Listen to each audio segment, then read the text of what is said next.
Muy buenos días a todos. Es nuevamente un gusto dar el seguimiento a este seminario permanente sobre agricultura, alimentación y ciudad. Ya es nuestro tercero del fin.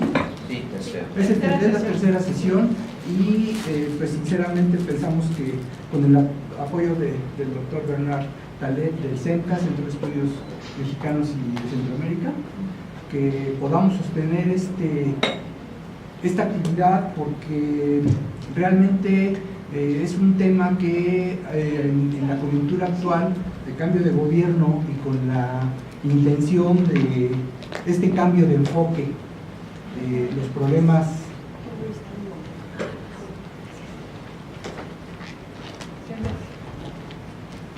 damos la bienvenida al ingeniero Víctor Suárez, subsecretario de Autosuficiencia Alimentaria. Estábamos diciendo, ingeniero, que nos da mucho gusto su participación en este seminario y pues para subrayar el interés tanto del CENCA como del Programa Universitario de Estudios sobre la Ciudad, nuestro interés en apoyar los esfuerzos que se realicen desde el gobierno federal para abordar este tema de una manera más comprometida, acercarles a ustedes las reflexiones que desde la academia y desde las organizaciones sociales que han participado. Nosotros aquí en este seminario han participado productores, han participado representantes de las organizaciones, estudiantes y académicos, con el objetivo y esa sería mi petición a ustedes en esta ocasión, que lo hemos hecho en otras veces, que por favor pongan sus esfuerzos, le echen las ganas para llegar a propuestas concretas.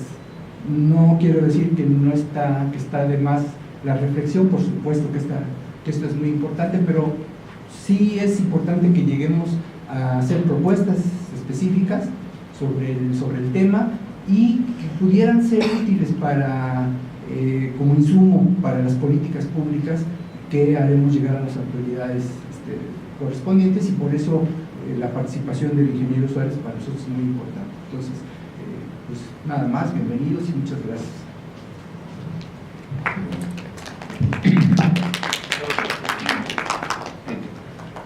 Gracias, Javier, por estas palabras para empezar nuestra reunión de hoy. Yo quiero decir que ayer tuvimos también un primer tiempo de encuentro en el Cine IFAL, en el centro más cerca de Reforma, y como lo decía Javier, es la tercera sesión de este seminario permanente y vamos a seguir con otras actividades con el apoyo del PUEC, de la UNAM, del CENCA. De una parte con presentación de documentales todo el año 2019, y vamos a preparar también un coloquio en el fin del año 2019. Es para decir que de parte de Francia es importante, y lo veo como es con la presencia del subsecretario de autosuficiencia alimentaria, el interés de las nuevas autoridades de México después de la elección del nuevo presidente sobre estas cuestiones de alimentación, de agricultura, y eso nos parece en el ramo de la cooperación técnica de Francia un elemento importante. Y aprovecho para agradecer a la cooperación técnica y con la presencia de Juliette, que está trabajando en la Embajada de Francia.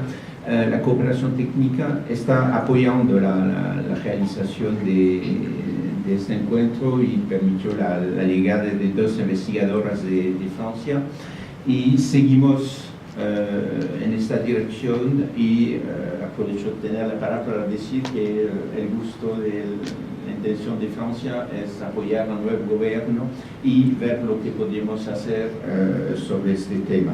Eso es importante. Hicimos ayer y anteayer en la Embajada de Francia una reunión general de todo el personal de la Embajada sobre las orientaciones del año 2019, y yo tomé la palabra para decir que estamos haciendo varias cosas que todas no tienen relaciones con este evento y este tipo de acercamiento, pero la preocupación de todo lo que está en torno a la agricultura, a las nuevas orientaciones que se podrían tomar para mejorar la producción de una parte, pero también todas las dimensiones de, ¿cómo decirlo?, de aprovechamiento, de alimentación de la población, está interesante. Tenemos también problemas de organización, no es únicamente la cosa de un gobierno. En la Embajada de Francia, a pesar de la tradición de presencia en México, tenemos problemas para organizarnos. Por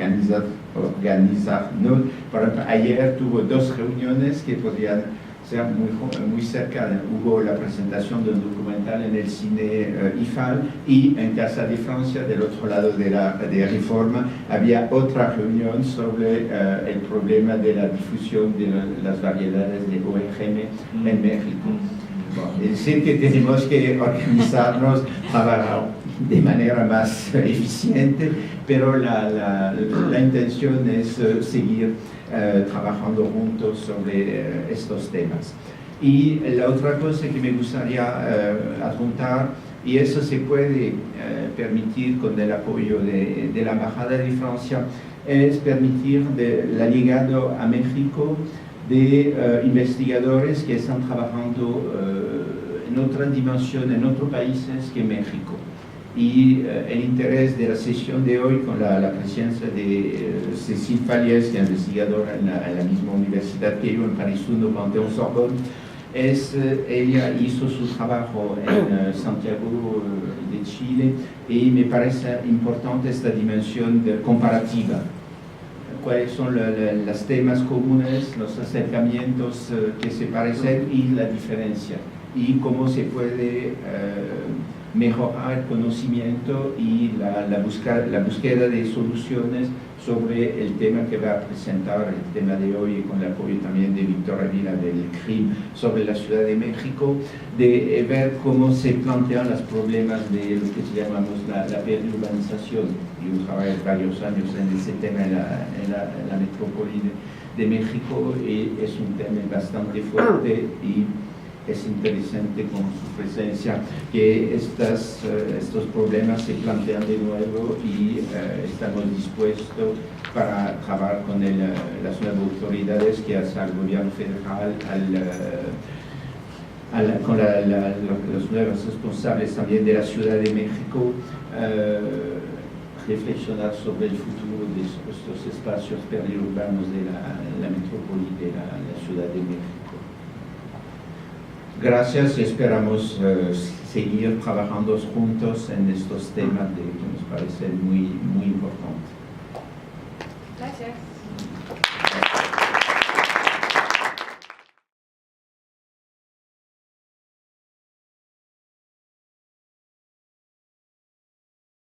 Buenos días todas y todos. Me da mucho gusto que estemos aquí esta mañana. Como lo comentó Bernard, este tiempo es como el segundo tiempo de nuestra tercera sesión del Seminario Permanente Agricultura, Alimentación y Ciudad. Tuvimos este momento de cine debate ayer en el IFAL, y hoy queremos presentarles esta pequeña mesa redonda, enfocándonos más al tema periurbano. Nada más unos puntos antes de empezar. Quería volver a presentar el seminario. Es un espacio de diálogo que arrancó hace ahora 6 meses, en junio, con un conversatorio que nos permitió hacer un poco lluvia de ideas entre diferentes actores académicos, políticos y de sociedad civil. Lo enfocamos al tema de las cadenas cortas agroalimentarias, pero bueno, al final vimos que muchas problemáticas estaban vinculadas, ¿no?, en estas preocupaciones. Pensamos que tenemos un gran desafío alrededor de la articulación entre agricultura y alimentación, que en diferentes casos están estudiados como aparte uno del otro, y creemos que es muy importante hacer este vínculo, pensar estos dos problemas de manera conjunta, y en particular en el contexto de la metrópolis. Tenemos nuestros tres elementos, ¿no? Agricultura, alimentación y ciudad. Desde el tema de la gestión territorial, de la gobernanza, de la expansión de la urbe, del crecimiento demográfico, y agregado a una situación ambiental problemática y grave, ¿no? Entonces, ¿cómo entender y atender y planear los espacios de interfase rural-urbano? Va a ser un poco nuestra gran pregunta de hoy.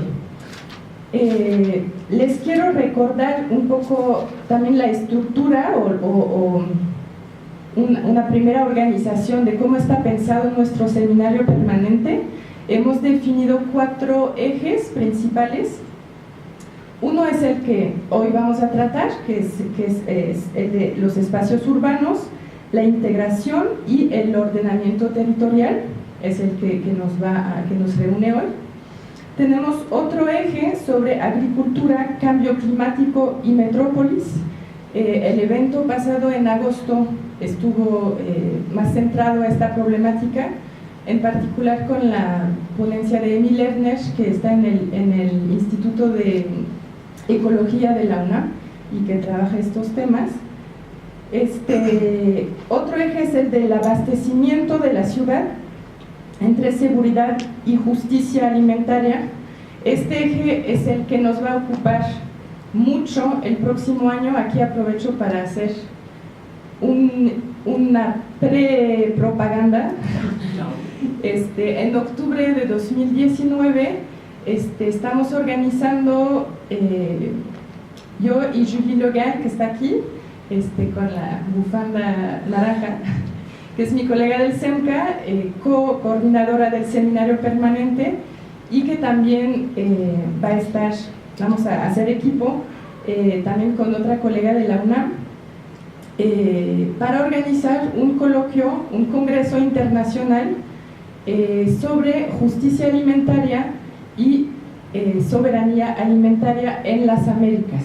Entonces, muy pronto, yo creo que en enero va a salir la convocatoria para que puedan difundirla y eventualmente participar. Entonces vamos a estar como muy ocupados con este tema, otra vez con esta preocupación muy presente de articular agricultura y alimentación, y pues ahí también nos agrada mucho la presencia del ingeniero Suárez, porque esta preocupación del nuevo gobierno para la soberanía alimentaria, pues creemos que encuentra muy bien nuestros intereses desde acá, desde el seminario. Y el cuarto eje es el de la educación y de la cultura alimentaria en la ciudad, que todavía no hemos activado tanto este eje, pero seguramente en 2019 estaremos proponiendo eventos alrededor de este tema.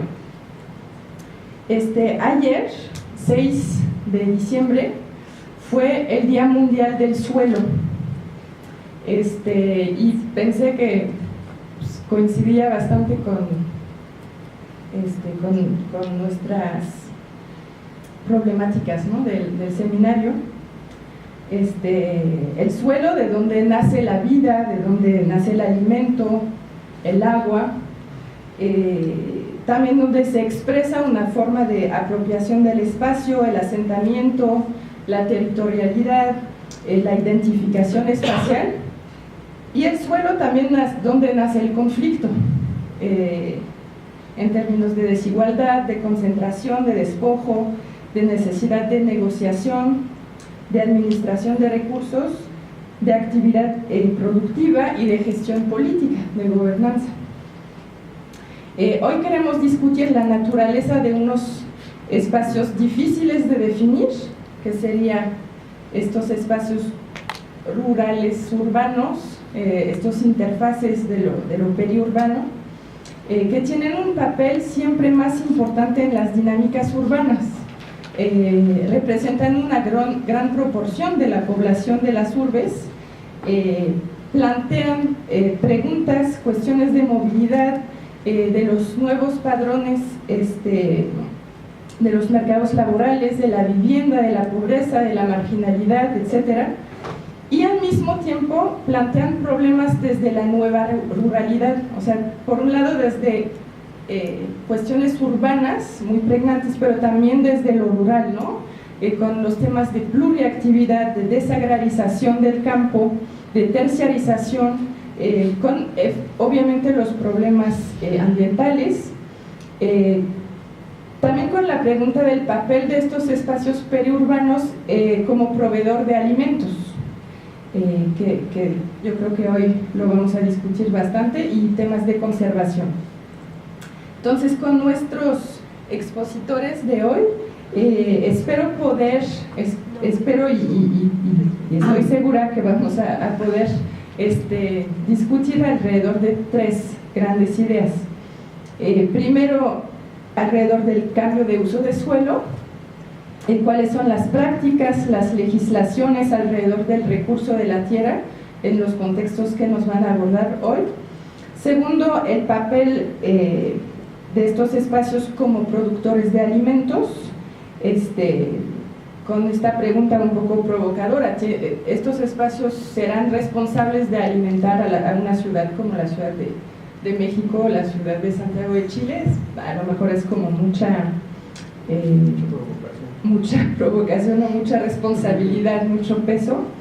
Y otra pregunta alrededor de qué escala de gobernanza tenemos que considerar desde la ciudad, desde la área metropolitana, desde la gran región que ha trabajado aquí Javier. Entonces tenemos creo un problema de escala en términos de gobernanza, de experiencias territoriales, de limitaciones administrativas para la aplicación de políticas públicas, y cómo estas diferentes escalas de atención a estos territorios pueden permitir atender mejor estos temas de agricultura y de alimentación, que son indisociables. Vamos a empezar entonces con la presentación de Cécile Fariès, que es profesora en Paris 1 La Sorbona, investigadora en el laboratorio Prodigue. Es especialista de relaciones ciudad-campo, de márgenes urbanos, de agricultura periurbana y de desarrollo metropolitano. Su tesis de doctorado abordó la cuestión del valor y de la valorización de los espacios abiertos en la periferia de una metrópolis del sur, con los casos del área metropolitana de Valparaíso en Chile y de Santiago de Chile. Recientemente ha coordinado un número especial muy interesante en la revista Problemas de América Latina sobre la agricultura de las metrópolis, vías para el futuro o estrategias de parcheo. Gracias por la traducción. Sí, porque esto de cache-misère es bien difícil de traducir, pero creo que parcheo es algo que podría convenir. Ahorita tal vez nos explicas la idea que está atrás. Adelante. Muchas gracias primero a Julie Legall y a Delphine Prunier y también a Bernard por haberme invitado a esta mesa, a esta reflexión. A lo mejor, Bernard, te voy a decepcionar un poco, porque no sé si se trata tanto de comparar una situación de una gran ciudad, sí, que es Santiago de Chile, pero que solo tiene 8 millones de habitantes, con la enorme ciudad de México. Y como lo van a ver justo después, ¿no? También para ver la situación demográfica de los dos países, podríamos decir que todo Chile, con sus 18 millones de habitantes, quedaría dentro del Distrito Federal, ¿no? Así que yo creo que la comparación de este punto no es muy fácil. La idea más bien es proponer un contrapunto o una visión de una metrópolis que yo he estudiado durante mi tesis de doctorado. También porque Chile me parece ser, por su chico tamaño y la región metropolitana de Santiago en particular, un buen laboratorio para reflexionar sobre políticas públicas, porque como lo saben ustedes es un país que es un modelo en términos de neoliberalización, ¿no? Para los economistas de Estados Unidos, que desde el golpe de Estado de Pinochet. Segundo, también porque es un país que es autosuficiente de un punto de vista alimentario, que no necesita importar por su poca población, digamos, que no son numerosos, y también porque se pone de manera muy aguda el problema de la salud con este tema de alimentación, ya que, bueno, es un país donde hay mucha obesidad, no tanto de adultos, sino que de niños, obesidad infantil. Vamos a ver unas cifras después. Bueno, y entonces es un tema, eso de la alimentación de la gente urbana, que es más numerosa en proporción que en México, que se plantean los políticos desde hace 10 años más o menos, un poco menos de hecho, ya que fue votada la ley de etiquetados en junio del 2008, lo que hace muy poco tiempo. El primer país de América Latina que hizo una ley de este tipo fue Ecuador en el 2006. Después yo creo vino México y después Chile. La idea es etiquetear a los alimentos de la agroindustria para ver, vamos a ver un ejemplo después, pero cuánta grasa hay, cuántos azúcares, etc. Porque es un problema realmente muy importante con muchos impactos, sobre todo para los niños. Bueno, yo quise empezar por esta pintura, que es de un pintor islandés, que a lo mejor no conocen, yo tampoco no lo conocía muy bien antes de preparar esta presentación, que muestra, bueno, está titulado Vuelta de Estados Unidos, y bueno, podría ser muy bien también una vuelta de México o vuelta de Chile. Lo que se muestra es una abundancia realmente alimentaria de todos tipos de carne, frutas, y que corresponde muy bien también con la diversidad de los productos que hay en Chile, productos de la pesca, productos del sur al norte, de carne, de queso, de fruta, etc. Entonces el problema que nos vamos a plantear no es tanto de la cantidad, sino de la calidad de la alimentación. Como lo dijo Delfín, empecé esta investigación con un doctorado sobre espacios abiertos y metropolización dentro entre Santiago de Chile y Valparaíso, que bueno, yo considero que forma una sola área metropolitana, que es la región central de Chile. Y después entré a un equipo de investigadores en la INRA, que es el Instituto Nacional de Investigación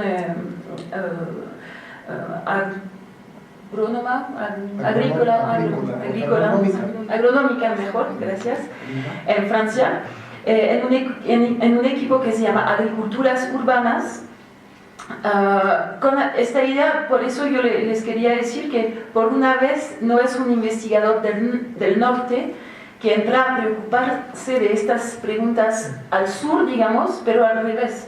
Es porque hice mi tesis en Chile sobre estos espacios que bueno, quisieron trabajar conmigo porque hay unos problemas que son los mismos entre grandes ciudades del sur y grandes ciudades del norte. Con bueno, este concepto que se maneja ahora muy bien de sistema alimentario, definido como las sociedades se organizan para producir, distribuir y consumir sus alimentos. Así que, bueno, nos interesa todo eso, de la producción agrícola a la distribución, lo que hablaba del fin de abastecimiento, y también del consumo, que puede ser muy cultural. Y eso lo vamos a ver también. Este sistema alimentario, si bien bueno, ha sido definido hace varios años por Grimaldi, tiene nuevos desafíos, diría yo, desafíos sociales y culturales en términos de seguridad alimentaria y nutricional. Se viene la definición de la Cumbre Mundial sobre la Alimentación. La puse en francés, disculpa, esta no la traduje, pero bueno. Desafío ambiental por el problema de recursos en tierras, en agua y en bosques, y desafíos económicos por la pregunta del precio de los productos. A lo mejor lo saben, pero hay muchas huelgas ahora en Francia por el tema justamente del precio de la vida, y los alimentos forman parte de esta pregunta. Y también económico por todo lo que es de la certificación de los productos. En fin, ahí bueno, puse este cuadro para seguir decepcionando a Bernard, pero diciendo que es difícil comparar. Son las cifras que yo he dicho. A lo mejor lo que bueno, podemos ver sobre subalimentación es que al final Chile y México casi están al mismo nivel, digamos, con este problema de subalimentación. Lo que podría ser interesante en comparación con la tasa de pobreza indigente, ven que en Chile solo es de 3.5 y en México de 17.5, pero que, bueno, lo es bastante, se sale bien con estas cifras México en comparación con Chile, donde el problema de la pobreza no es tanto, sino que el problema realmente de la alimentación y de la calidad de la alimentación. Voy a pasar un poco sobre este tema solo para decir que es una pregunta antigua. Hay por lo menos dos investigadores franceses que trabajaron este tema, una en particular, Dusan Rosenfeld, de los años 90, de cómo alimentar a las ciudades de América Latina, pero que hubo desde entonces un cambio de contexto de la agricultura mundial, de la demografía y entonces del marco teórico para analizar el sistema alimentario. Bueno, decir de nuevo que Chile es un país poco poblado, autosuficiente, que se quiere una potencia alimentaria. Bueno, lo dice de nuevo cada vez que hay un nuevo presidente, etcétera, y que tiene una gran diversidad de ciudades. Yo les voy a presentar la situación de la región metropolitana, pero que hay muchos otros niveles que tendríamos que estudiar. Podemos pensar a la metrópolis emergente de Concepción, más al sur, o de otras ciudades también que yo no estudié y no les voy a comentar. Problema de la obesidad y también un peso de las políticas públicas en Chile, como ya saben. Bueno, por lo de la obesidad, unas cifras donde yo creo que sí se nota, sobre todo en menores de 5 años. Bueno, yo creo que es el país con el problema más grande de obesidad en América Latina. Son cifras de la FAO. Se puede comparar con otros países y las de Chile son, bueno, las peores, más altas. Así que eso, bueno, fue tomado en cuenta por los políticos a nivel más alto. La Constitución Política del 1980 da un reconocimiento implícito al derecho a la alimentación, estableciendo, yo les puse una cota, que el ejercicio de la soberanía reconoce como limitación el respeto a los derechos esenciales que emanan de la naturaleza humana y que es deber de los órganos del Estado respetar y promover tales derechos garantizados por esta Constitución, así como por los tratados internacionales ratificados por Chile y que se encuentran vigentes.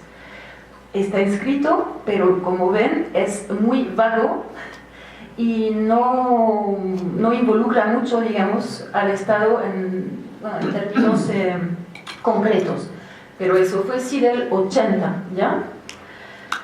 Después vinieron unas leyes, yo, bueno, puedo proponer dos. Una que es el programa de alimentación dedicada sobre todo a los alumnos. Bueno, la puse por Julie, porque le interesa mucho este tema. Es la ley 20670, el sistema Elige Vivir Sano, y también que va a hacer un trabajo de distribución en párvula, educación básica, media y adultos también para los estudiantes de canastas. Y la otra ley, que es la más nueva, es la ley de etiquetado de alimentos y publicidad, que es muy reciente, como lo dije, en comparación con lo que se hizo justamente en Ecuador. Bueno, en la población se llama alto en, la ley alto en, porque te dicen alto en azúcares, alto en grasas saturadas, etc. Y también, no sé cómo pasa en México, parece que no se hace, pero han prohibido la comercialización de juguetes con alimentación. Hablando de McDonald's, por ejemplo, para dar un ejemplo, ya no se puede comercializar en Chile los menús niños con juguetes dentro, para no asociar la alimentación con un juego, pero a la alimentación que sea algo serio, digamos, ¿ya? De esta ley no podemos sacar resultados porque es muy nueva, pero una pregunta que, bueno, el problema ya lo mostramos de la obesidad, etcétera, pero ¿son suficientes soluciones políticas?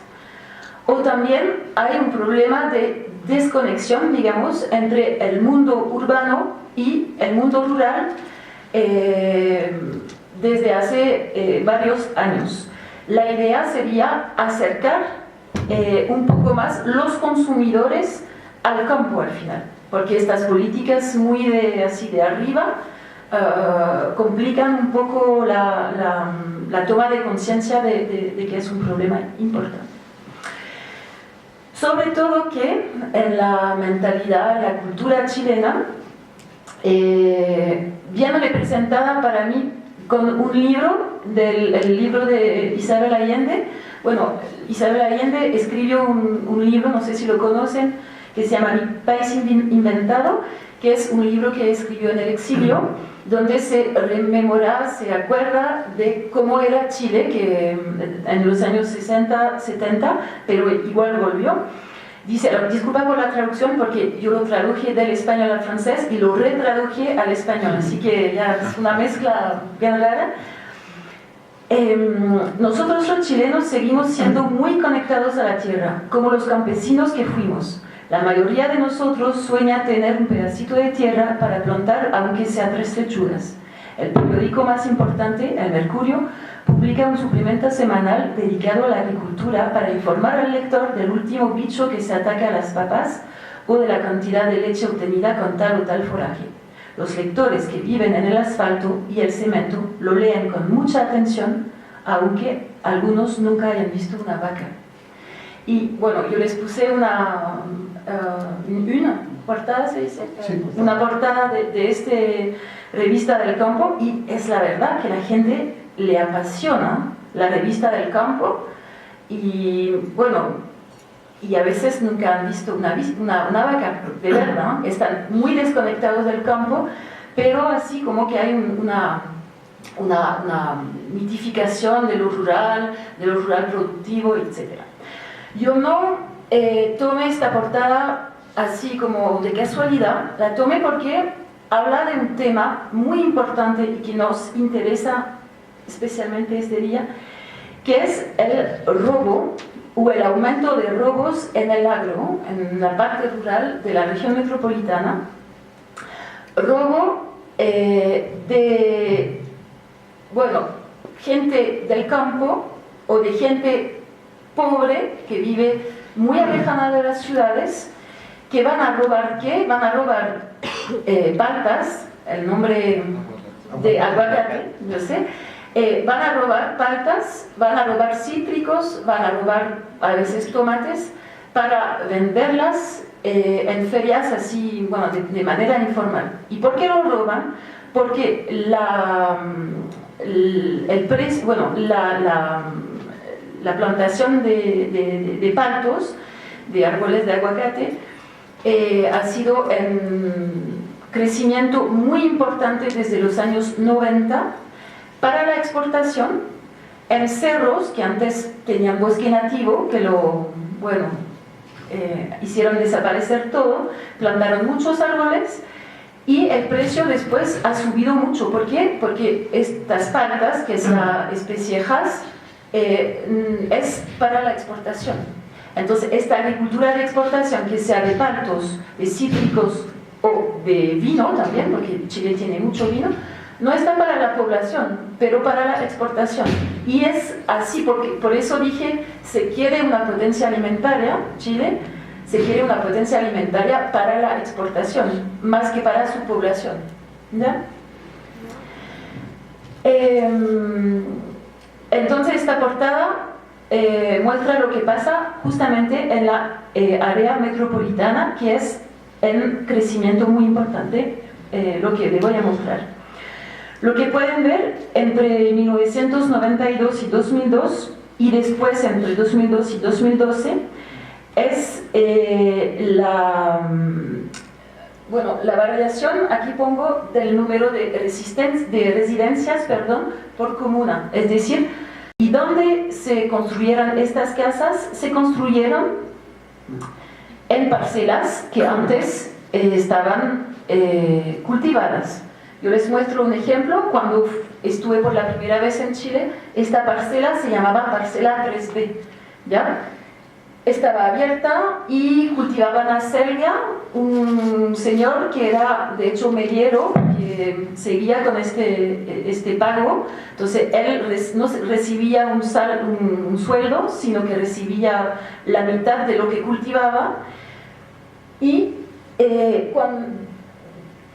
varios años después, cuando pasé de nuevo delante de esta parcela, este señor se había ido a la ciudad, ya no cultivaba.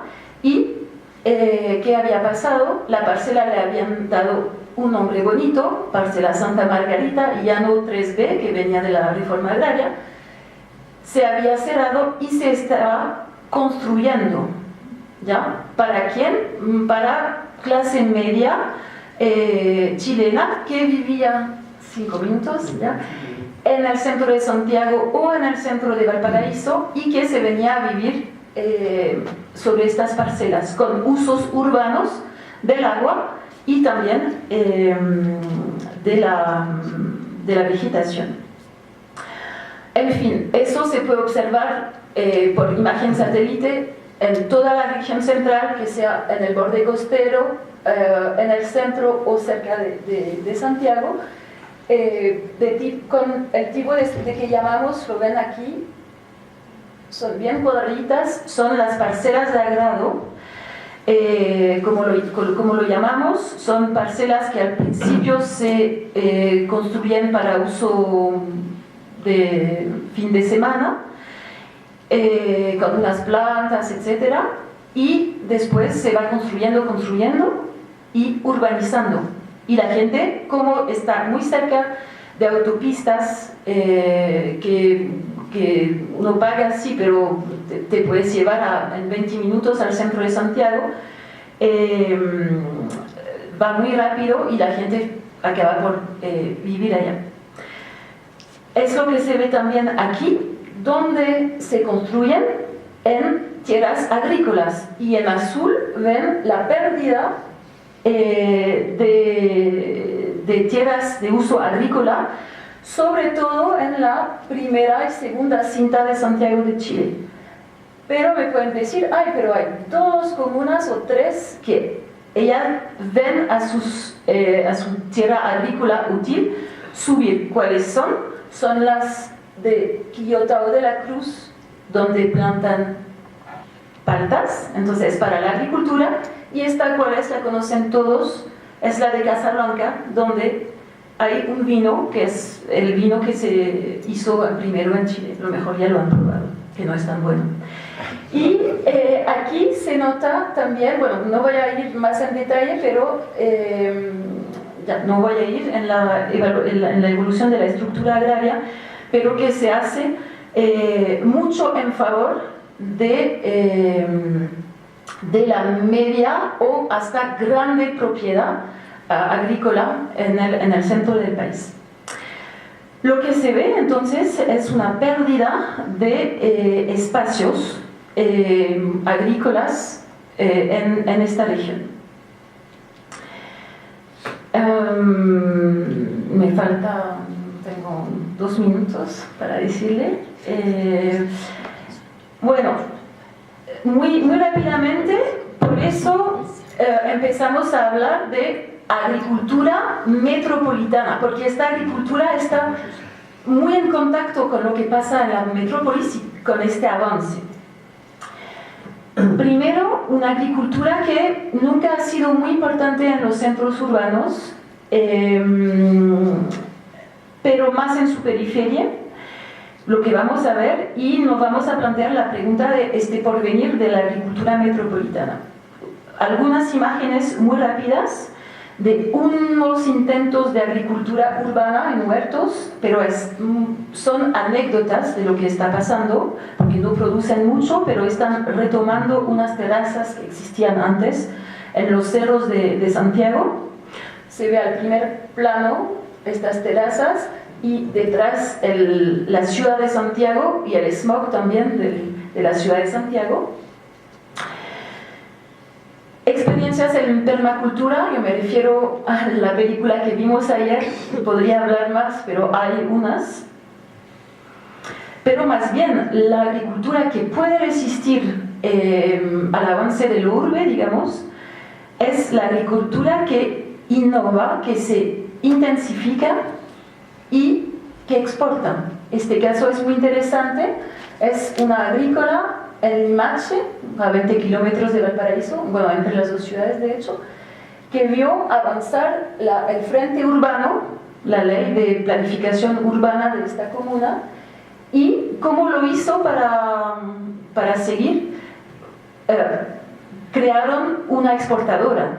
Son 4 productores, 4 agrícolas, como lo llamaban, que se federaron, crearon una exportadora y cambiaron totalmente su producción. Tenían tomates, ahora tienen cítricos y patos y lo venden a Estados Unidos. Una situación que perdura también, y ahí que es bastante interesante me parece, son las majadas. No sé cómo lo llaman aquí. Majadas son instalaciones de ganaderos. Aquí estamos en la metrópolis de Santiago. Mira, esta queda a 15 minutos del centro mismo de Santiago, que lo llaman Sanatán por las torres que tienen. Esta majada. Y sigue. Y yo me estaba preguntando, ¿pero por qué hay ganadería muy extensiva? Tienen 200 cabras ahí. O sea, ¿cómo pueden resistir? Entonces yo hice una entrevista bueno, les puedo mostrar, son con estas dos personas, Arturo y su esposa. Yo les dije, pero ¿cómo pueden mantenerse acá súper cerca? Producen un poco de queso, de cabra y todo, es de moda, pero no tanto para quedarse. Yo les pregunté, pero ¿cuánto arriendan este terreno para sus cabras? Y ahí ven, hay la zona industrial de Santiago. Y me dicen, pero ¿cómo? ¿Tú piensas que nosotros arrendamos la tierra? Es ellos, los dueños, que tendrían que darnos plata. ¿Y por qué? Entonces me dijo, porque nosotros estamos guardando la tierra.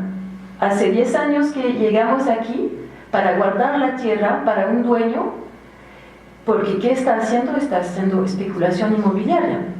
Entonces ponen ganaderos ahí, que producen su queso, que sobreviven con eso, también pueden tener unas columnas, etc. ¿Y por qué? Para urbanizar cuando el mercado quiera, digamos, cuando esté más... bueno, aquí otro ejemplo, yo no tengo nada de tiempo, así que me voy a terminar, pero es el mismo ejemplo en otro lugar, donde ¿qué pasó en estos espacios que en el 2004 no estaban construidos? Uno se puso un centro comercial, Santa Isabel, y el otro se quedó potrero o así como majada de poca poco intensivo. Así que esta foto la tomé en el 2005 y la retomé en el 2012 y se quedan. Y estamos a 1 minuto de la carretera internacional que llega a Argentina, ¿ya? En un lugar donde se podrían hacer muchas inversiones, pero están esperando. Y eso, yo solo voy a terminar con esto, para mostrarle un mapa del ordenamiento territorial muy poco eficiente en la región central de Chile, pero en todo Chile es lo mismo. Es decir, que realmente es el mercado que se lo lleva todo, digamos, de la tierra, y los municipios no tienen ningún poder de ordenar el territorio. ¿Por qué no tienen poder? Porque no tienen dinero. Sobre todo estos espacios rurales, estos municipios que tienen muy pocos ingresos, entonces necesitarían hacer realmente una reforma de este nivel, digamos. Lo que ven aquí, mira, este perímetro es el perímetro del Gran Santiago, ¿ya? Donde en Santiago, en el centro de Santiago, se toman las decisiones para los espacios ahí, que no tienen nada que ver con el uso urbano. Y esta comuna, por ejemplo, ella no tiene nada que decir en cuanto a la urbanización. Entonces hay un nivel macro que lo decide todo, pero con otras preocupaciones, y un nivel micro que no tiene plata para ordenar, y son a veces planos que son muy antiguos. Mira, esta comuna, por ejemplo, que está muy cerca de Santiago, rural, su plan regulador comunal es de los años 40, donde era totalmente diferente. Así voy muy rápido, solo para decirles que hay,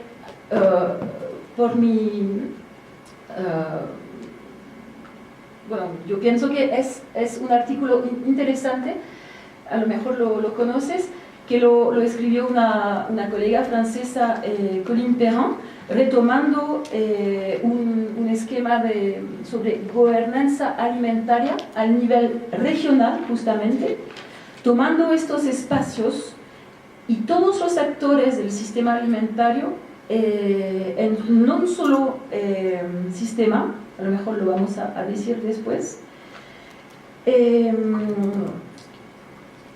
y eso, decir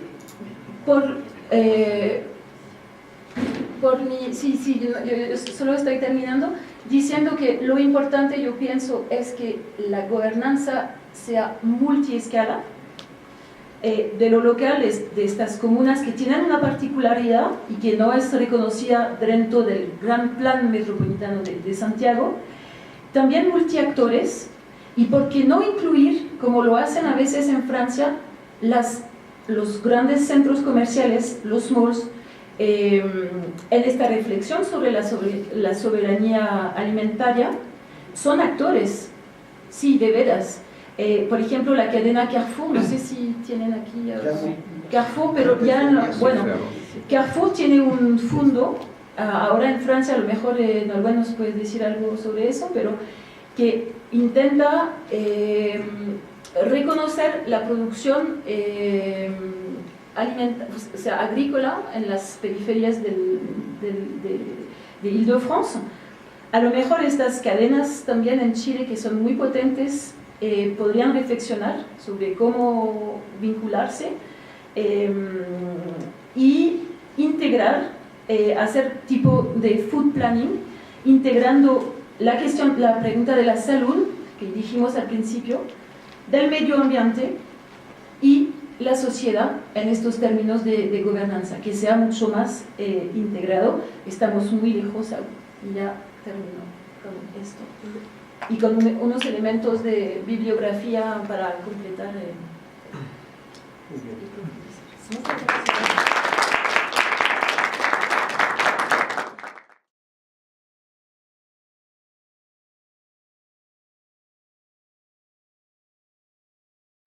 Vamos a seguir con la presentación de Héctor Ávila. Es investigador en el CRIM, Centro Regional de Investigación Multidisciplinaria de la UNAM, en Morelos, y coordinador del programa de estudios regionales. Perdón, hay que actualizar. Es licenciado, maestro y doctor en Geografía por la Facultad de Filosofía y Letras de la UNAM. Estudió ordenamiento territorial en la Universidad Politécnica de Valencia, en España, y hizo una estancia postdoctoral sobre territorios periurbanos en Toulouse, Le Mirail, y en los últimos años ha trabajado de manera muy profundizada sobre desarrollo regional, geografía rural y agrícola en diferentes zonas metropolitanas de México y de América Latina. Entonces creo que eso es un aporte muy interesante porque conoce muy bien la situación de la Ciudad de México, pero también de otras ciudades mexicanas y también en el continente, y se enfoca en particular en la cuestión de la aplicación de políticas públicas en estos espacios. Adelante, muchísimas gracias, Héctor, por tu presencia aquí. Voy a encontrar algo. Bueno, buenos días, tardes ya. Antes que nada, pues un agradecimiento, un saludo aquí a los colegas del Programa Universitario de Estudios sobre la Ciudad, a Delfín, que me ha invitado después de habernos contactado ya hace un tiempo. Debo decirles que yo me enteré de este programa algún día por casualidad, que vine aquí a una presentación de un libro, y esta actividad que tú mencionas de un conversatorio sobre la periurbanización, dije, pues esto me interesa, ¿verdad? Pero ya había pasado el día que me enteré, ¿sí? Tenía 2 días, pero bueno, sabía de que estaban aquí trabajando esta cuestión. Yo también de alguna manera me he dedicado ya desde hace algún tiempo a trabajar estas cuestiones de estos espacios que a mí me han interesado. Quizá yo cuando estuve haciendo mi estancia postdoctoral en Francia, estaba muy en boga y había muchos laboratorios en Francia, y a mí me tocó estar en Toulouse. Tenía también algún tipo de vinculación con gente en Burdeos, y estaba muy en boga, ¿sí? A mí me interesó también a partir de diálogos que tuve con una colega francesa que vino acá, Maite Banzou, estuvo aquí en México, trabajó de manera muy importante, de hecho creo que su tesis doctoral la hizo sobre estas cuestiones de Chalco, ¿sí? Que es toda una fenomenología, la cuestión de Chalco en términos de estudios periurbanos en México. Entonces, desde ahí tengo esa vinculación. creo que esto sí lo quiero señalar. Acuérdense, claro, todos tenemos conocimiento que esta cuestión de los estudios urbanos rurales tiene connotaciones dependiendo desde dónde se le vean, ¿sí? Yo soy quien pienso que la mayor parte de los enfoques, de las miradas hacia los estudios urbanos rurales han venido sobre todo del campo del urbanismo, ¿sí? De la geografía urbana. Yo he tratado de un poco analizar esto más a partir de mi vinculación. Yo me he dedicado sobre todo a la cuestión de la ruralidad, ¿sí? Lo he trabajado, trabajé muchos años en lo que dicen que es la escuela más importante de agricultura en México, la Universidad de Chapingo, y quizá desde ahí yo la veo un poquito más y es donde me ha interesado. Bien, yo en este caso, lo que más que hablar de un caso específico sobre el tema que nos ocupa y el caso de la Ciudad de México, yo quisiera más abordar de cómo es que ha existido o cómo se ha considerado la existencia de estos espacios en términos de los instrumentos tanto de ordenamiento territorial como de políticas públicas a nivel nacional, ¿sí? Que quizás decir a nivel nacional es muy amplio, porque casi todo lo que se ha trabajado con respecto a estas vinculaciones entre el campo y la ciudad, y sobre todo lo que tiene que ver con la cuestión de la alimentación, está muy concentrado en lo que es prácticamente el centro de este país, ¿sí? Lo que son las grandes metrópolis, la Ciudad de México, Guadalajara, en Puebla también existen, pero en otros espacios creo que muy poco se ha trabajado, y sobre todo en términos de considerar la existencia de modalidades diversas que hay para involucrarse en esta dinámica que tiene que ver con la alimentación en los grandes centros urbanos.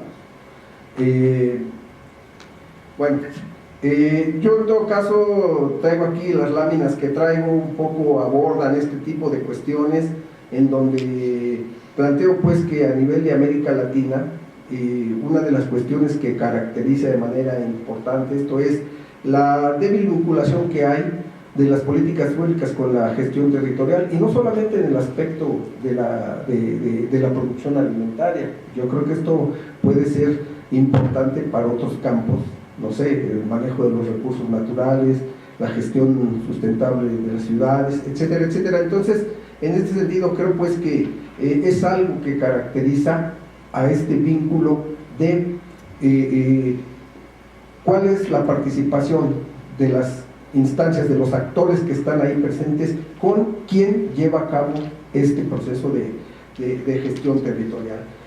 Yo creo pues que uno de los aspectos centrales por el cual podemos, o me atrevo pues a señalar esto, es la escasa participación que tienen las organizaciones de la sociedad civil con las instancias encargadas de diseñar las políticas públicas. Eso, reitero, me parece sumamente importante.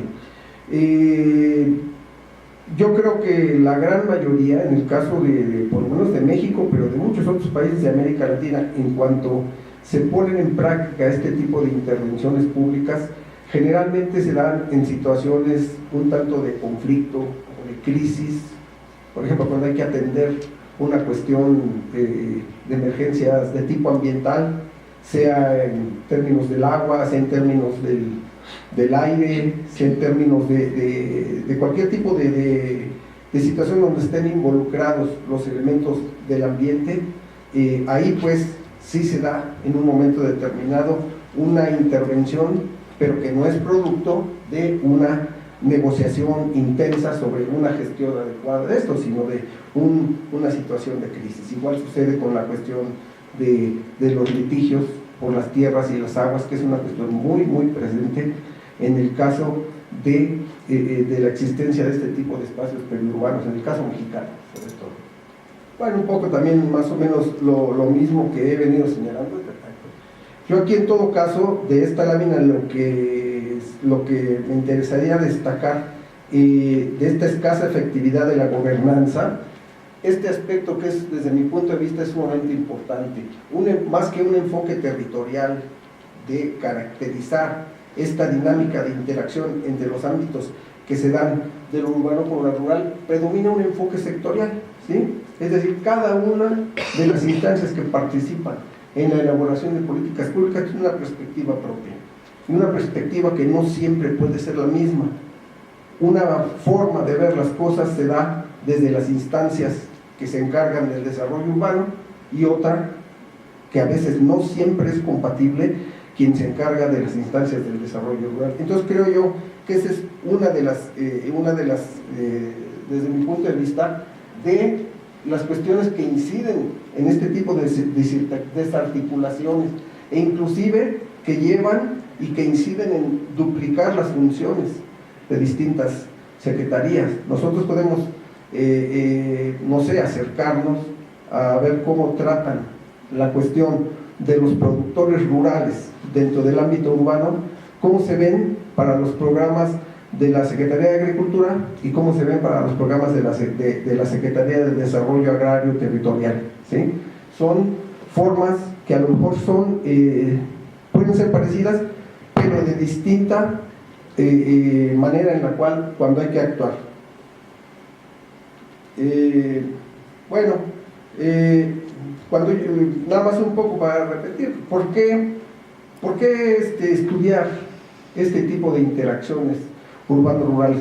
Yo creo que en el contexto latinoamericano, es una temática de gran importancia que se ha derivado o que se ha patentizado y ha ido tomando mayor relevancia a partir de un fenómeno desde mi punto de vista central que tiene que ver con el tipo de urbanización que tenemos en casi todos los países latinoamericanos. Una urbanización desordenada, ¿sí? Donde los organismos de planificación no pueden contener las dinámicas por las cuales se da este tipo de urbanización. Claro, hay algunos países donde se han hecho esfuerzos importantes, no sé, me da la impresión que en Argentina, por ejemplo, en Argentina hay cierta incidencia, en este caso de los organismos de planificación.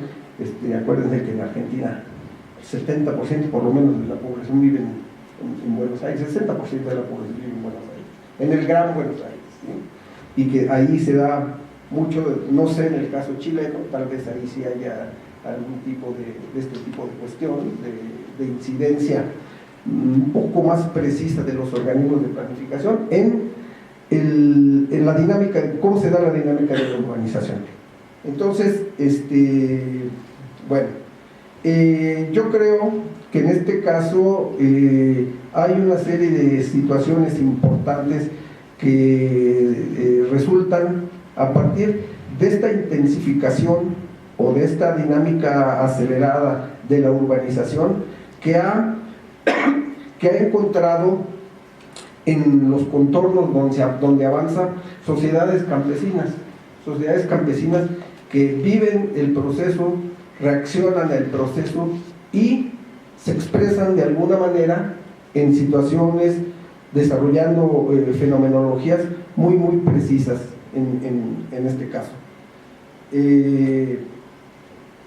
Bien, nada más esta cuestión que yo mencionaba, ¿no? Hay alguna vertiente, sobre todo la vertiente francesa, que considera que esta cuestión de estudiar las dinámicas urbanas-rurales se dan a partir de reconocer estos territorios como territorios donde se desarrollan fenomenologías sociales muy intensas, muy importantes. Por ahí lo he leído que lo ha caracterizado como un laboratorio social que bueno, pues a partir de reconocer cómo se da esta dispersión de la ciudad hacia la periferia y que desarrolla ciertas modalidades que están muy precisas. Se da una nueva división espacial de las funciones de las ciudades, donde el espacio rural es un espacio que ofrece la posibilidad de desarrollar amenidades, de desarrollar infraestructuras, de generar nuevas modalidades de producción y de consumo y nuevas modalidades de producción agrícola.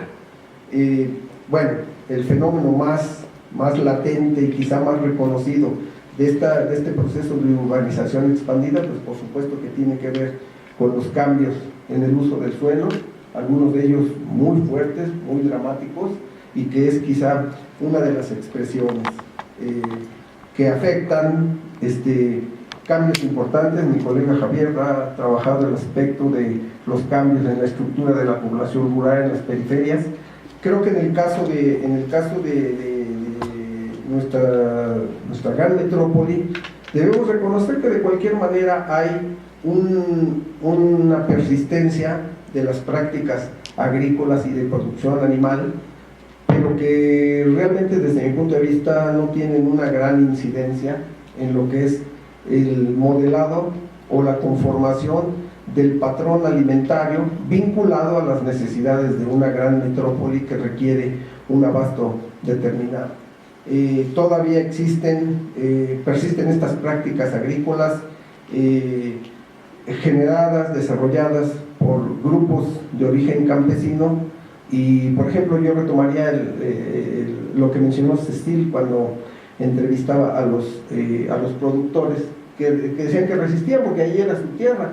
Yo también he encontrado a productores que más que resistir, cuando tú les preguntas o les inquieres de por qué siguen produciendo, en este caso maíz, que producir maíz en México es mucho más caro que comprarlo, ellos te remiten inmediatamente a una cuestión que tiene más que ver con un elemento identitario, cultural, donde alegan que pues finalmente son campesinos, ¿sí? Si ya no son campesinos de tiempo completo, siguen siendo campesinos por su origen, y esa es la razón por la cual siguen realizando una práctica. Otro aspecto que en el caso europeo, en el caso francés sobre todo, está muy desarrollado, la cuestión de la neoruralidad, ¿sí? Acá en México todavía es un tanto incipiente, no está muy marcada, existe, se está conformando, es importante reconocer eso, pero no tiene el mismo peso que tiene en estos países. Las políticas territoriales, en el caso mexicano, para la cuestión de los espacios urbanos rurales, yo encuentro que hay una gran diversidad en el caso latinoamericano. Hay países donde creo que sí se ha tratado de vincular estas cuestiones, por ejemplo en el caso brasileño. Los brasileños, digo que ahora los brasileños la están pasando no precisamente bien. Si aquí nosotros tenemos cierta esperanza con el nuevo gobierno que ha llegado, en Brasil la cosa es al revés, ¿sí? Hay una desazón total, ¿sí?, por el tipo de gobierno que se va a poner en marcha a partir de enero próximo. Sin embargo, por ejemplo, en el caso de Brasil sí hubo un intento muy serio de atender estas vinculaciones que daban las ciudades con respecto a un ámbito rural inmediato. El caso del programa Hambre Cero, por ejemplo, que atendía o que no sé si obligaba, pero por lo menos sí marcaba muy claro que la producción agrícola de las zonas periurbanas, sobre todo, tenía que atender los requerimientos de la alimentación escolar, por ejemplo, ¿sí? Ese a mí me parece que era esto, bueno, ya vino fuera, ya está totalmente fuera de uso. Voy en todo caso nada más aquí a ¿cuáles son, desde mi punto de vista, las instancias que se han encargado de tratar de incidir o de intervenir en términos de política pública en el caso mexicano? Como les decía, se va desde distintas perspectivas. Una de las instancias que se ha encargado de intervenir ha sido la Secretaría de Desarrollo Agrario, Territorial y Urbano, a través de su instrumento que es el Plan Nacional de Desarrollo Urbano y Vivienda. Dentro de ese Plan de Desarrollo Urbano y Vivienda, uno de los aspectos centrales a partir del cual se considera la existencia de los espacios periurbanos es el Programa Sectorial de Desarrollo Agrario, Territorial y Urbano, ¿sí?, que identifica pues cuáles son los núcleos agrarios que se encuentran sobre todo en el ámbito de interacción con las ciudades para tratar de intervenir en estos aspectos que tienen que ver con la productividad, con la gestión del suelo la cuestión de la vivienda rural, sobre todo, y tratar de impulsar la urbanización de las localidades rurales. Habría que ver exactamente en qué consiste esta idea de impulsar la urbanización de las localidades rurales. No queda muy claro del todo si tiene que ver con un ordenamiento propio, guardando las especificidades de estas localidades rurales como ámbitos de gestión en su entorno. Otro programa, el fomento al desarrollo agrario. Lo que tiene que ver la actuación en este caso de la Secretaría de Desarrollo Agrario, Territorial y Urbano, tiene que ver prácticamente con cuestiones de ordenamiento, no tanto de productividad rural. Incide un poco en la actividad rural siempre y cuando esté vinculado a el ordenamiento de esos ámbitos, de esos núcleos rurales, en términos de cómo forman parte de un gran entorno donde la ciudad tiene influencia. Y bueno, hay muchos otros más, como les digo, casi todos ellos están vinculados con estos programas de ordenamiento territorial, pero en términos de lo que tiene que ver con la dinámica de la ciudad. Quisiera antes para que no dejar pasar esto, ¿cuál es en todo caso el papel, cómo tiene su perspectiva propia la Secretaría, el otro organismo, la otra instancia, la Secretaría de Agricultura y Desarrollo Rural, que es la encargada pues de ver todo lo que tiene que ver con el desarrollo rural, y también desde mi punto de vista considerando de manera muy parcial la existencia de estos espacios. Me voy a remitir únicamente cuáles son los aspectos que interesan ver lo que está relacionado con la pobreza rural, otras formas alternativas, porque algo que hay que caracterizar hasta el gobierno que acaba de terminar hace unos días, el modelo de producción agrícola vigente tenía que ver con un modelo muy enmarcado por el modelo productivista, es de mucho peso, el modelo productivista agrario, en base a la producción de commodities, ¿sí? Y en el cual otras modalidades están muy poco desarrolladas. La cuestión de la agricultura familiar. En América Latina se discute mucho de agricultura familiar, en México no tanto, comenzando porque el concepto casi no se maneja. Acá se habla de agricultura campesina, ¿sí? Sin embargo es un tanto distinto el concepto de agricultura familiar. Quizá se ha también enfatizado en el desarrollo de huertos familiares, de la producción, vinculando esta producción de los huertos familiares hacia el abasto de los centros urbanos y de incidir en el desarrollo de comedores comunitarios. Los distintos programas tienen, por supuesto, la intención de incidir en reducir la inseguridad alimentaria. Bueno, en fin. Aquí están los distintos programas que están incididos. Este es algo que sí me interesaba un poco más destacar. Quizá una instancia gubernamental que sí ha consolidado o por lo menos desarrollado más ampliamente la existencia de prácticas agrícolas vinculadas a la ciudad ha sido un organismo de la Ciudad de México, la Secretaría de Desarrollo Rural y de Atención a Comunidades, ¿sí? Digamos que ha hecho un esfuerzo importante por desarrollar o por lo menos fomentar la práctica de la agricultura urbana, por fomentar las ferias ecológicas, agroecológicas, y por fomentar sobre todo esta práctica como algo central, que creo que yo desde mi punto de vista que es el objetivo, algo que impacte notablemente el desarrollo comunitario. Yo considero que aún la práctica agrícola en las ciudades, sobre todo en las ciudades, poco aporta a la cuestión a resolver problemas del abasto alimentario en las grandes ciudades en México. Quizá las prácticas de la agricultura periurbana, ellas sí pueden tener un aporte importante, ¿sí? Cada vez son más las modalidades de instauración, por ejemplo, de programas como de desarrollar formas productivas a partir de las cadenas cortas de comercialización, de comercialización y consumo para atender este tipo de requerimientos de abasto de los mercados urbanos, ¿sí?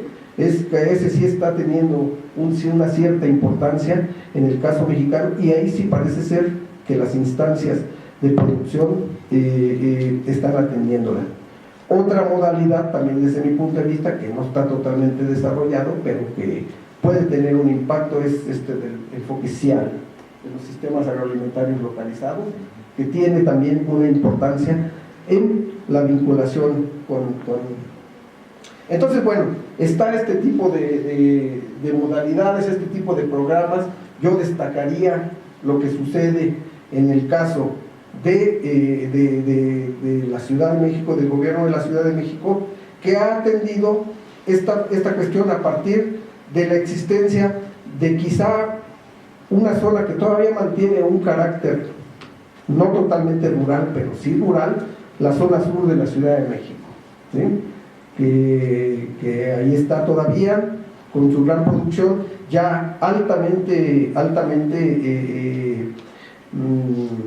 no sé, influenciada por la dinámica de vida de la población urbana, las zonas de Xochimilco, que es la más conocida, la zona de producción de nopal, de Milpalta, etcétera, etcétera.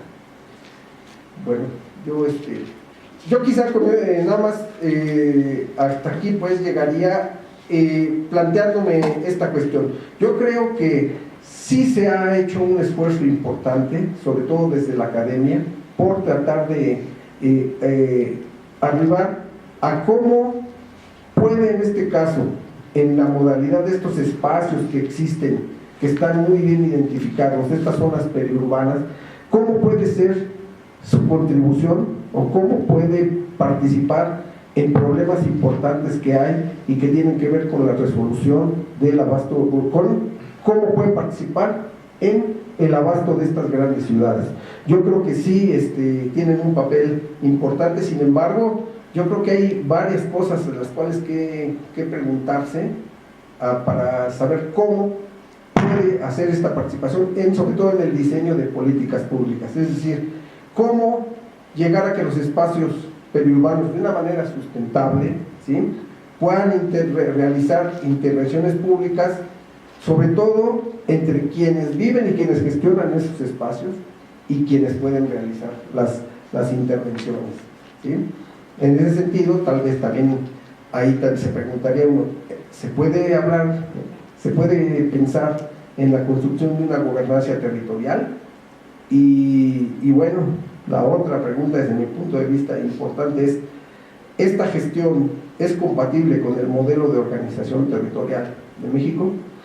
Bueno, yo creo que ese es el gran reto que tenemos, y que creo yo que en términos de este nuevo escenario social que se nos presenta, pudiéramos tratar de hacer, en este caso desde la academia, un esfuerzo para dirigirnos hacia esa ruta. Pues yo aquí lo dejaría. Muchas gracias por su atención. Yo creo que quedan pendientes muchas preguntas, pues en particular sobre esta responsabilidad, entre comillas, de estos espacios periurbanos, tanto en términos de conservación, que es sobre todo el caso en la Ciudad de México, como en términos de producción agrícola y de abasto de alimentos para los que habitamos la ciudad. Y también creo que es fundamental pensar en paralelo el caso específico, las problemáticas específicas de la Ciudad de México, sin dejar de un lado las problemáticas urbanas en el resto del país. Yo creo que aquí desde el PUEC, desde el Programa Universitario de Estudios sobre la Ciudad, también tenemos esta misión, ¿no?, de pensar en todos los otros contextos urbanos, y creo que todas estas reflexiones sobre las escalas de gobernanza, desde lo local hacia lo regional, los SIAL, los sistemas agroalimentarios localizados, etcétera.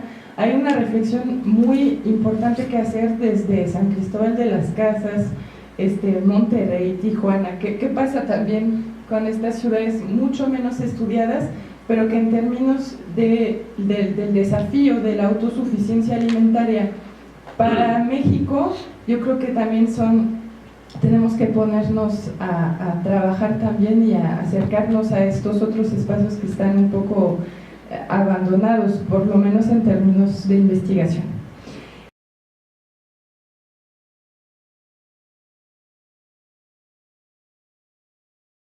Estamos de regreso. Entonces ahora vamos a pasar a la parte de los comentarios, las preguntas alrededor de estas dos exposiciones.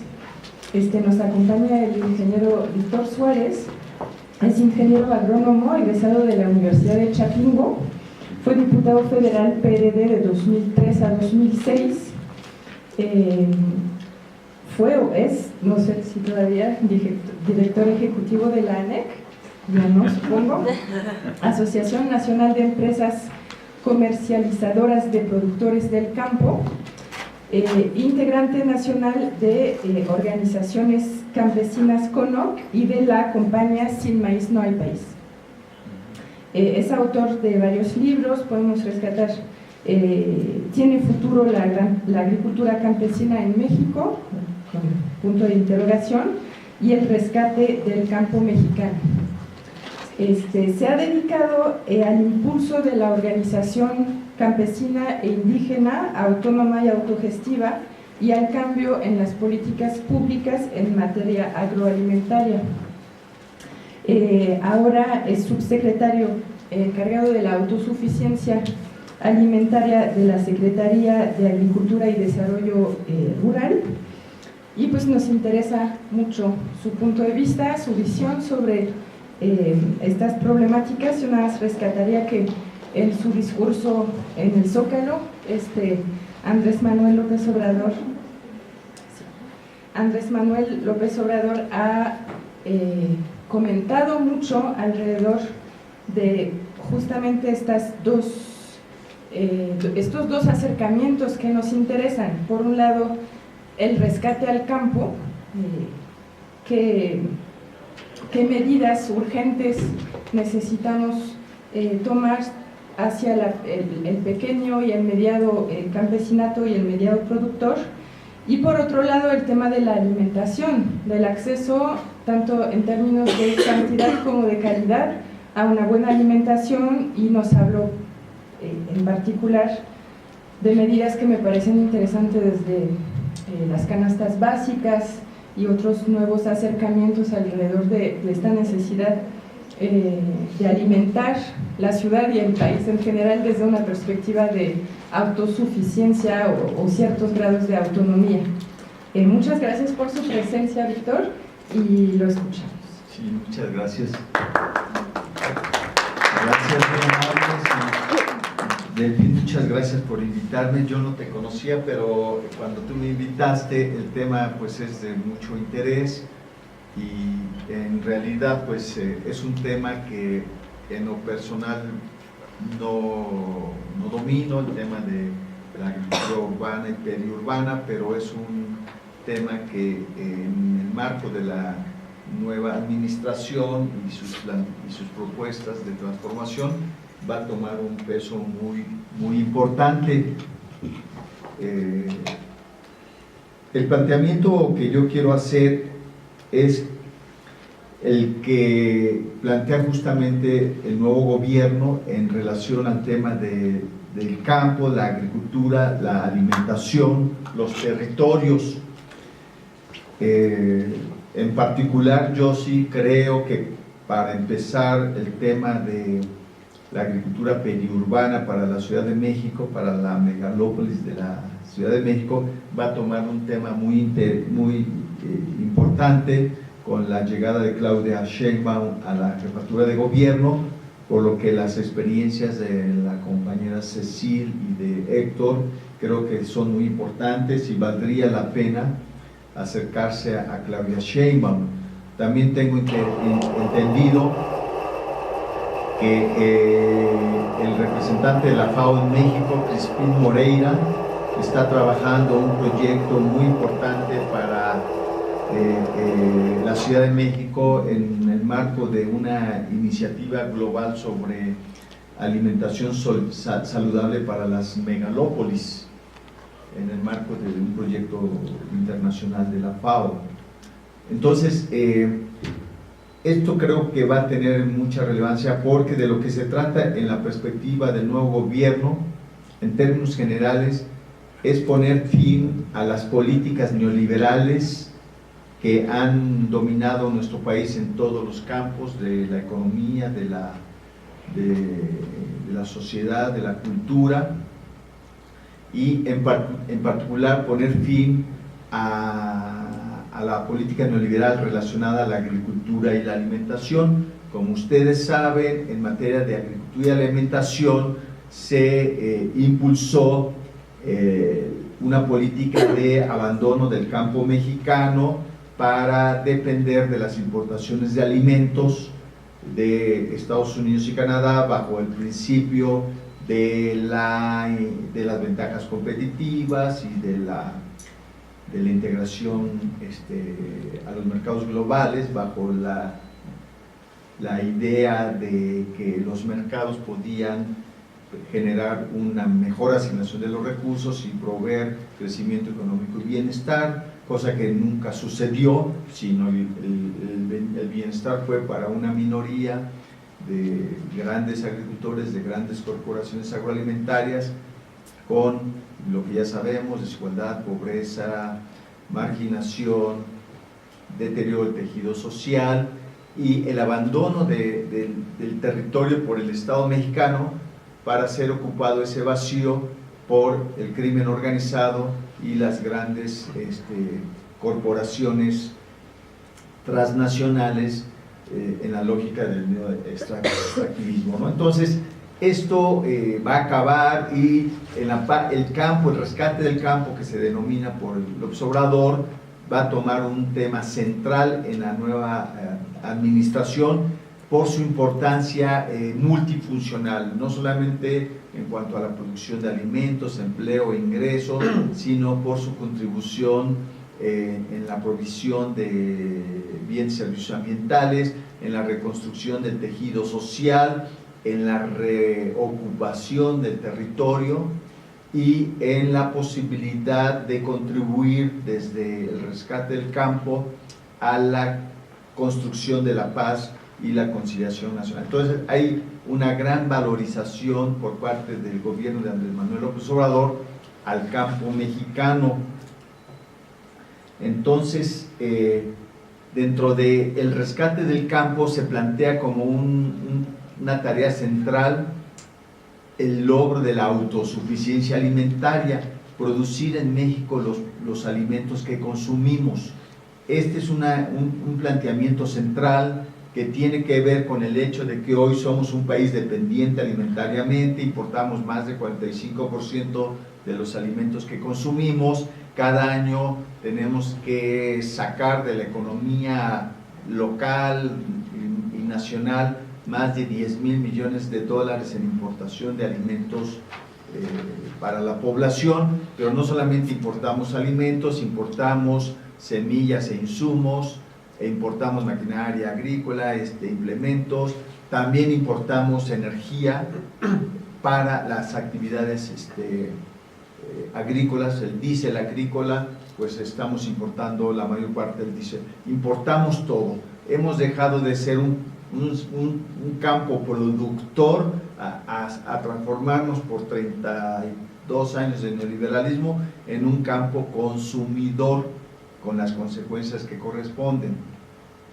Entonces, el planteamiento es impulsar la producción de alimentos básicos, principalmente maíz, frijol, trigo, panificable, arroz, leche, productos cárnicos, productos del mar y de la acuacultura, a través de una revalorización productiva de la agricultura campesina. En estos 32 o 30 y tantos años de neoliberalismo, se le despojó a la agricultura campesina mayoritaria en este país de su función productiva. Se le negó su función productiva bajo el argumento de que no eran competitivos en un mercado global. y en la necesidad de ser competitivos a través de grandes escalas de producción, capaces de tener inversiones de capital, innovaciones tecnológicas y ponerse al nivel de la agricultura estadounidense o canadiense. Entonces se planteó que pues no eran competitivos y que tenían que salir de la actividad agrícola, migrar a las ciudades o Estados Unidos para volver a reconcentrar la tierra, el agua y otros recursos en grandes unidades de producción más competitivas. Entonces se les despojó de su función productiva como pequeñas unidades de producción que siempre habían tenido en la etapa pre-neoliberal y en toda la historia de México, y se les clasificó y se les reconoció únicamente como pobres, y se les dio apoyo de pobres a través de programas asistencialistas que ni combatieron la pobreza, los despojaron y frenaron su función productiva, reorientaron la preocupación de las unidades de producción hacia la consecución de las ayudas asistenciales, y además de todo se utilizó toda esta parafernalia de apoyos asistencialistas para fines de control político electoral. Entonces ahora se plantea revalorizar esa función productiva de la agricultura en pequeña y mediana escala, que la tienen.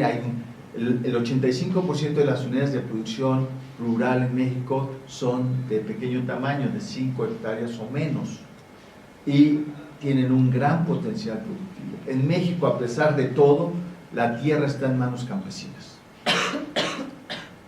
La mayor parte de las tierras agrícolas, ganaderas, forestales, está en manos de pequeños agricultores, y han resistido todos estos años de abandono y siguen produciendo, pero su potencial de producción es muy alto, bajo otra lógica productiva y otra lógica de organización de los sistemas agrícolas y alimentarios.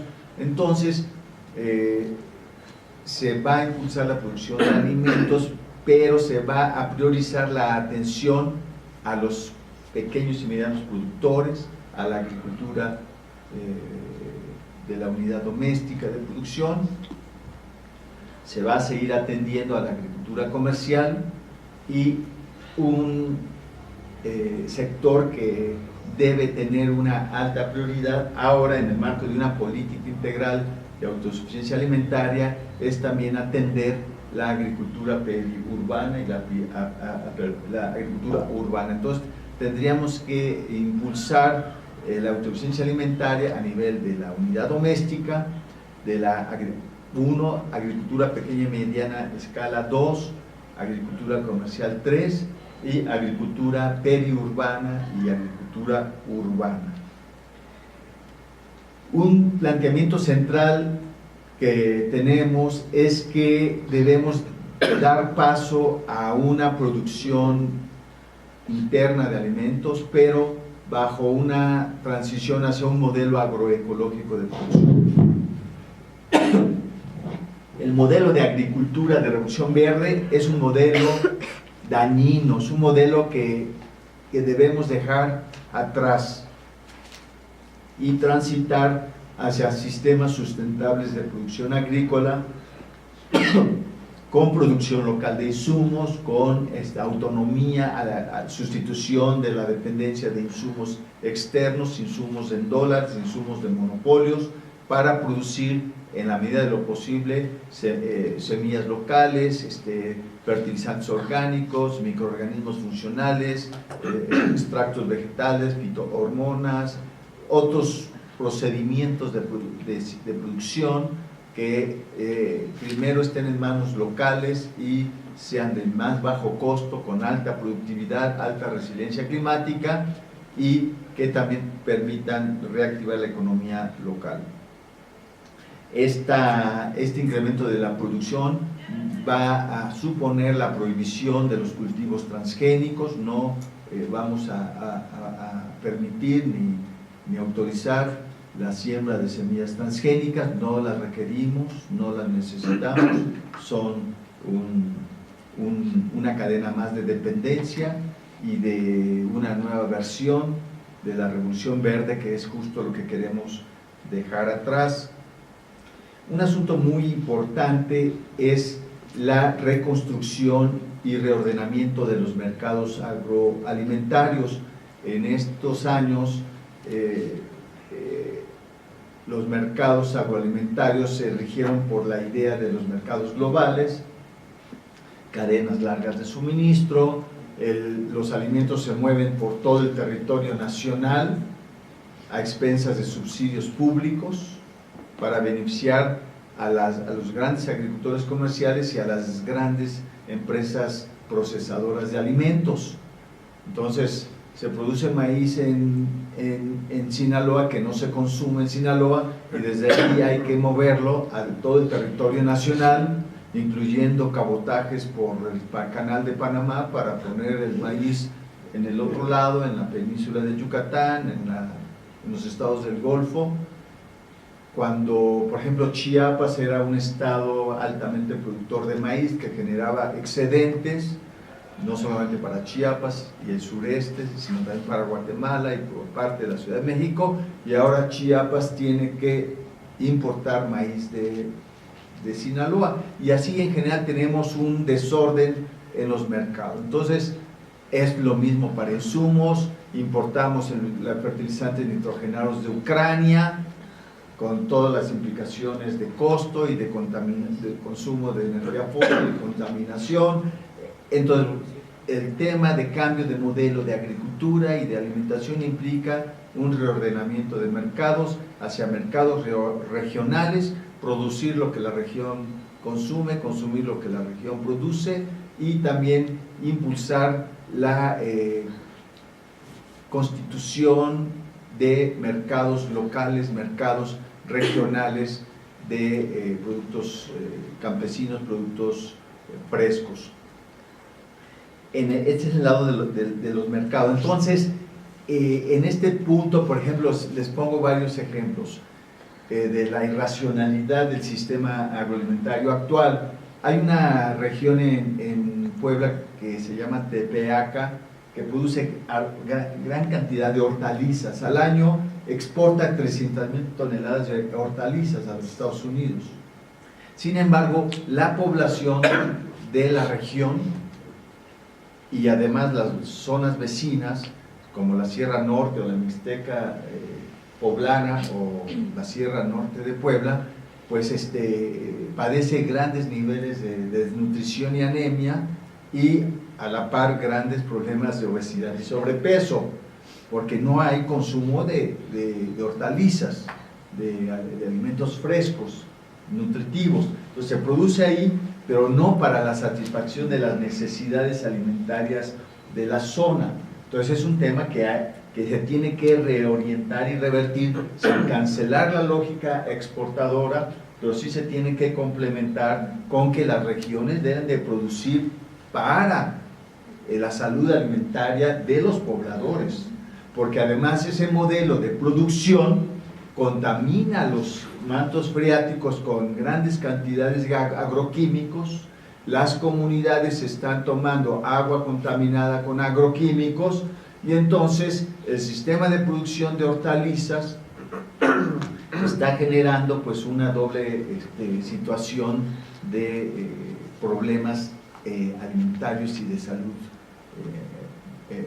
alimentaria de la población, y así podemos poner muchos ejemplos de que todos los sistemas agrícolas en torno a los grandes centros de agricultura comercial son sistemas fallidos. Y así podemos tener el sistema, por ejemplo, de la laguna, de grandes poblaciones urbanas, pero con sistemas de producción de cuencas lecheras con alta concentración. Ahí está Lala, ahí está su carne. Han destruido la agricultura y la ganadería en pequeña y mediana escala, han concentrado las concesiones de agua, han contaminado los mantos freáticos, la población está consumiendo agua con alto contenido de metales pesados y arsénico, y esto es algo que todo el mundo conoce, pero se ve como una cuestión natural. Y así tenemos todos los valles agrícolas modernos, el Valle del Yaqui y del Mayo, Valle de Culiacán, Valle del Mochi, todos los sistemas agroalimentarios están en una catástrofe sanitaria, ambiental, social que debe cambiar. Y finalmente, algo que es importante es que requerimos, así como requerimos pasar de un sistema de agricultura de revolución verde a un sistema sustentable de producción, tenemos que pasar de un sistema de alimentación de alimentos ultraprocesados de alta contenido de energía pero de baja calidad nutricional y bebidas azucaradas que se impuso por el neoliberalismo y las grandes corporaciones, a otro sistema de alimentación saludable y sostenible.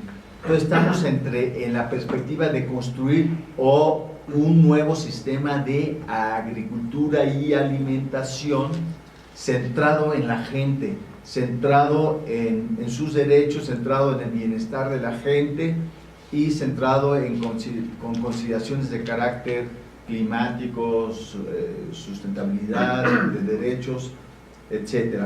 Para esto, el nuevo gobierno ha planteado varias herramientas que están orientadas a impulsar la autosuficiencia alimentaria a través de programas de apoyo a liquidez para pequeños productores, un programa que se llama Producción para el Bienestar, que va a apoyar con liquidez en transferencias directas sin intermediarios a 2.8 millones de pequeños productores bajo padrón, focalizados prioritariamente en localidades indígenas, localidades rurales de alta y muy alta marginación y localidades rurales con alta incidencia de violencia. Esa es la primera prioridad donde se van a canalizar no solamente este programa de apoyos productivos, sino todos los programas sociales del gobierno de López Obrador.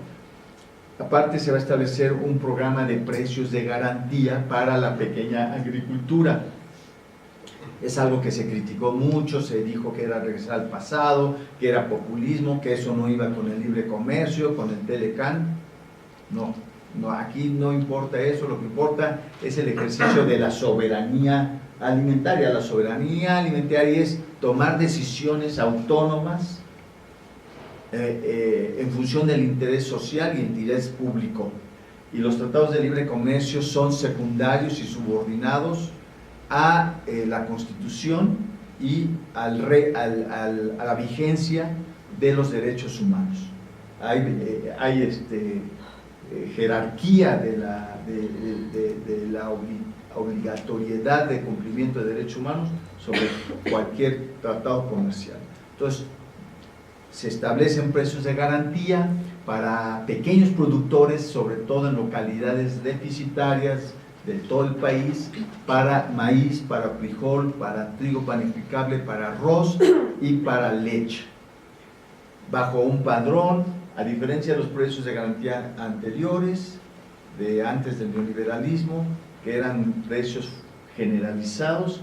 Estos serán precios focalizados a pequeños productores bajo padrón en localidades deficitarias.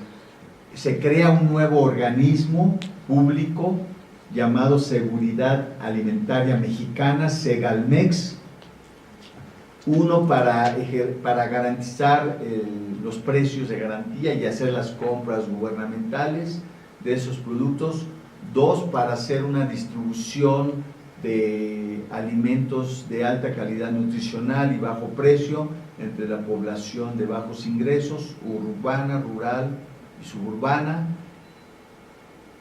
y esa entidad se resectoriza de Sedesol, de la Secretaría de Desarrollo Social y del Bienestar, en la Secretaría de Agricultura.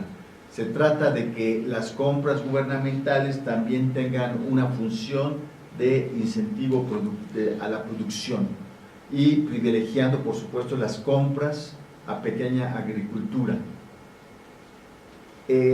También esta entidad va a coordinar dos entidades actualmente existentes, que es Diconsa, distribuidora de alimentos en el medio rural, y Liconsa, rehidratadora o compradora y industrializadora de leche para un programa social de abasto de leche. Entonces esas dos entidades se coordinan en Segalmex y las tres entidades se resectorizan en la Secretaría de Agricultura. Y así otros programas de repoblamiento del hato ganadero para la ganadería en pequeña escala, principalmente en el sur-sureste, otro tipo de programas de reforestación de árboles frutales, árboles forestales, bajo un modelo de agroagricultura con ganadería, silvicultura, sistemas agrosilvopastoriles, sistemas agroforestería, exactamente, en pequeña escala, para la generación de empleo, para la producción de ingresos monetarios, producción de alimentos y para recuperar la cubierta forestal en vastas superficies del sur-sureste que fueron deforestadas para una ganadería extensiva que hoy están abandonadas. Entonces es un conjunto de acciones que se están tratando de impulsar, y particularmente lo que es más importante es que se pretende que todo esto configure la construcción de un nuevo sistema alimentario y nutricional. Hoy tenemos una epidemia de obesidad y sobrepeso en México. Tú dices que es Chile el primer país con obesidad infantil, pero de adultos puede ser México, yo creo. Sí, México es el primer. Hoy estudios del Instituto Nacional de Salud Pública encuentran esta paradoja que en la población rural los niños y niñas en su edad más temprana, sobre todo en zonas indígenas y ciertas zonas rurales, padecen desnutrición y anemia, pero conforme crecen ya encuentran el problema de obesidad y sobrepeso. Se da esta vinculación, lo peor de los dos mundos, en la población rural e indígena. Recientemente hicieron estudios en niños y niñas de hasta 3 años ya con problemas de obesidad y sobrepeso en 3 años. Entonces es una emergencia nacional todo el tema de obesidad y sobrepeso, y es un problema complejo que no había sido atendido por el gobierno mexicano por un problema de conflicto de intereses. El gobierno mexicano capturado por los intereses de las grandes empresas agroalimentarias y refresqueras, y pues no había manera de hacer nada. Ahora hay un tema central, no hay conflicto de intereses, se separa el poder económico del poder político, el nuevo gobierno no tiene compromisos con el poder económico, se tiene un Congreso mayoritariamente progresista a nivel federal, en muchos estados también. Entonces es el momento de generar todas las iniciativas en torno a un nuevo sistema agroalimentario y nutricional con base en los derechos de la gente y tratar de atender los problemas de fondo de la gente. En términos también del reordenamiento de mercados, pues es el momento también de la construcción de mercados metropolitanos. No hay una otra perspectiva en principio que recuperar el concepto de los mercados, cadenas cortas de suministro. Hay varias iniciativas aquí en la Ciudad de México, mercados solidarios, mercados que vinculen a productores con consumidores, pero esto tiene que volverse política pública, apoyada por la Ciudad de México, el gobierno de la Ciudad de México, y apoyada también por el gobierno federal, pero esto también pues en todas las ciudades medias, las ciudades grandes del país, pues es el momento de reconstruir la relación, al menos en lo que tiene que ver alimentación, agua, diversidad biológica, medio ambiente, cambio climático, de las zonas rurales, periurbanas, a la ciudad. Es el momento de reconstruir, de reorientar todo, por lo que yo creo que lo que ustedes están aportando desde el programa de estudios de la ciudad y toda esta red que trabaja la agricultura periurbana y urbana va a tener una gran acogida y va a tener la posibilidad de ser incorporada de manera central en las nuevas políticas agrícolas, alimentarias y ambientales, pues de las megalópolis, pero también de las ciudades medias y las ciudades pequeñas del país, ¿no? Pues es lo que yo puedo comentar a ustedes. Varios casos importantes que vale la pena recuperar, pues como quiera que sea, en la Ciudad de México se ha logrado delimitar pues las zonas rurales a través del decreto de suelo de conservación, bien que mal se conserva, y bueno, pero el tema es pasar de la conservación a un uso multifuncional activo con contribuciones directas a la ciudad en términos de producción de alimentos. No puede ser que esta gran ciudad esté trayendo alimentos de todo el país.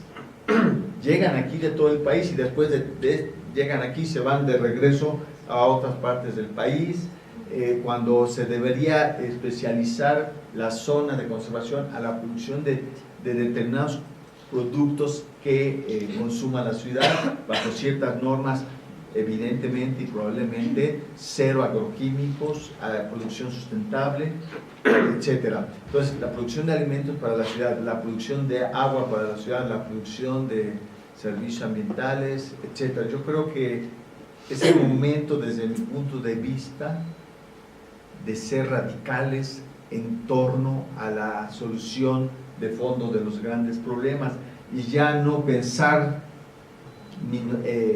minimalistamente o defensivamente, porque en todos estos años pues fueron años de estar cuesta arriba, de estar contra los grandes poderes y pues podíamos avanzar muy poco tratando de hacer las cosas de la mejor manera, resistiendo, pero ahora ya no se trata de resistir, ahora se trata de que todas esas ideas que van al fondo de los problemas en los diversos ámbitos pues se coloquen en la arena pública y pugnemos entre todos porque se transformen en políticas públicas de aplicación general, ¿no? Eso yo es lo que puedo comentar por último. Muchas gracias por la invitación. Muchas gracias.